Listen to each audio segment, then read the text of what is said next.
In the Indian Citizenship Act, there was a proviso. Now, of course, they have amended it, but that's an unconstitutional amendment.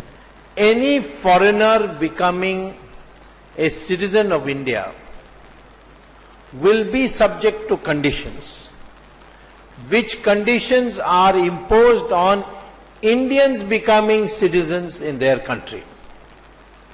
So the condition which an Indian has to face in becoming citizen of Italy will be applied to an Italian citizen becoming a citizen of India. In Italy, unless you are born in Italy, you cannot become the Prime Minister of Italy. And therefore, it applies to her that she is not born in India, therefore she cannot be Prime Minister of India. This is the condition.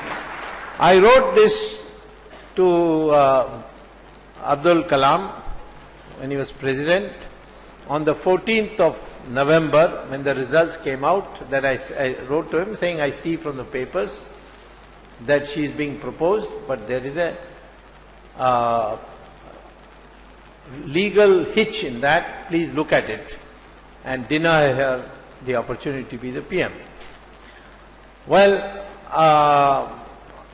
no reply came from Abdul Kalam, so I was that time in Madras, so I came to Delhi and I saw on television reading at 5 o'clock Sonia Gandhi has been invited by Abdul Kalam to stake her claim to be the Prime Minister of India. 5 o'clock.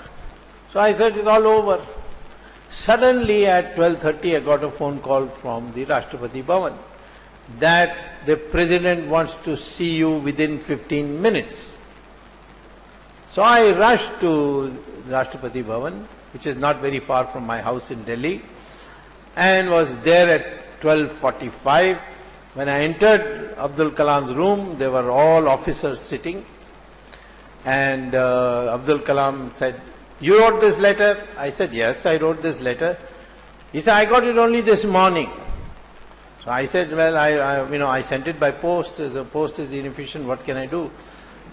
So he said, okay, you explain to my officers what you have written. So I explained what I have just explained to you. Then he asked the officers, do you have any questions? One of them said, what about the constitutionality of this section? I gave them two judgments where it has been gone into, not in the case of Italians, but it was in the case of other countries. And so they were all satisfied. So I asked him, now I can go, but tell me what you're going to do. He said, I am taking your matter very seriously and I'll let you know. But I said, you already announced that 5 o'clock she is coming to stake her claim. So he said to me in Tamil, அது 5 மணி தானே, உனக்கு என்ன கவலை, இப்போ வந்து 1 மணி தான் ஆறுது. So I came back. At 3:30, Kalam wrote a letter, which is presently untraceable, but one day we'll get hold of it. This was sent by hand to Sonia Gandhi. In the room were Manmohan Singh and Natwar Singh. And then Sonia Gandhi opened the letter, and according to one of them, I won't tell you which one, she burst into tears. So then the other two read the letter. It was written that I had invited you at 5 o'clock, but since then I have received a complaint from Mr. Dr.Swamy, former Commerce Minister, blah blah, and I don't know what merit there is in his points, but I have to have it checked since he has held very high positions, and therefore it will be sent to the Election Commission, the Supreme Court, for an opinion. So till that time I cannot give you the oath of office, and therefore the 5 p.m. Appointment is cancelled, and if you still want to meet me, you come tomorrow at 10 o'clock. Now, at 5 o'clock she was to go, all the MPs had assembled, and suddenly at 4:45, Manmohan Singh turns up at that meeting where all the MPs are sitting, and he reads the last line of that letter, which came on TV. Everybody can see it. If you go by, ask any TV station, they'll give it to you. Manmohan Singh read that. We have received a letter from the president, and he has said that if you want to meet me, you better come at 10 o'clock. All this 5 o'clock and all, he did not read. Only that you can come tomorrow. So, but at 6:30, in the Parliament House, all MPs are to meet, and Sonia Gandhi is going to address it. At 6:30, she said, I have a conscience problem, this problem, that problem, I can't do it, I don't want to be Prime Minister, all that. A lie. Why is it a lie? Because when I was leaving Kalam's room, there was a big table, and there were MPs' letters all stacked up.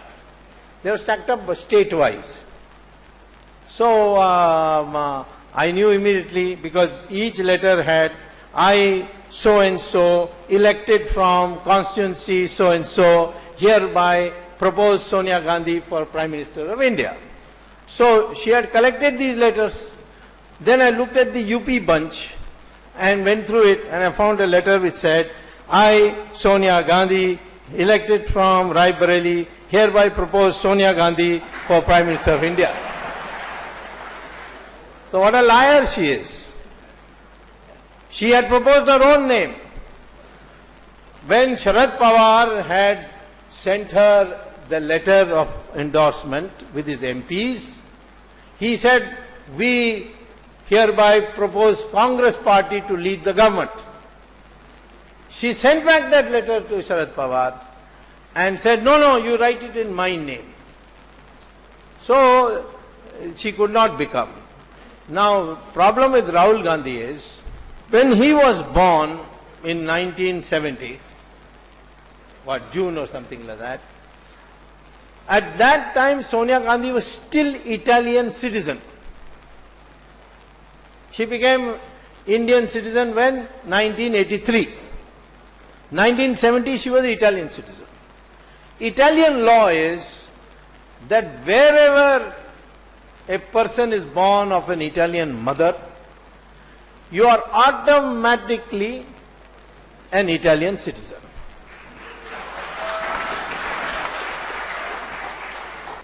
In Rome, where his name was entered into the citizen register, and he remains a citizen of Italy unless he renounces it. He has never renounced it. And therefore his Indian citizenship is illegal. So if I can get authentic proof of that register in the Department of Internal Affairs in Rome, I put 2 of my ex-Harvard students on the job. But it's not, it's a tough job, but we are doing it. Then he cannot be the Prime Minister of India. He can't even be an MP of India.